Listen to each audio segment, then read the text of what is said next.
शरद पवार यांचे जवळचे आणि विश्वासू श्रीराम शेटे भुजबळांच्या भेटीला गेलेत। भुजबळ फार्मवर दिंडोरीचे श्रीराम शेटे दाखल झालेले आणि शरद पवार गटाचे खासदार भास्कर भगरे यांना निवडून आणण्यामध्ये श्रीराम शेटे यांचा मोठा वाटा आहे। का नेमकी ही भेट होतीये, काय नेमके तपशील जाणून घेऊया। आमचे प्रतिनिधी योगेश खरे या सर्व घडामोडींवर लक्ष ठेवलेत नाशिकमधून।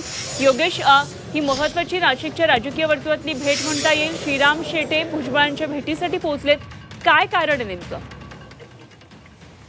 खरं तर श्रीराम शेटे कशासाठी आलेत, एकूण राजकीय भेट तर नाही ना, अशी चर्चा या ठिकाणी सुरू झालेली आहे। श्रीराम शेटे दिंडोरीचे राजकीय ज्येष्ठ नेते आहेत, शरद पवारांचे अगदी निकटवर्ती आहेत आणि एकूणच दिंडोरी लोकसभा असेल किंवा तिथल्या आजूबाजूच्या परिसरातल्या निफाडच्या सदन परिसरातल्या या सगळ्या विधानसभा असतील त्यामध्ये श्रीराम शेटे यांचं वर्चस्व आहे आणि त्यांच्या दिशानिर्देशानुसारच या ठिकाणी राष्ट्रवादी पक्ष काम करत असतो।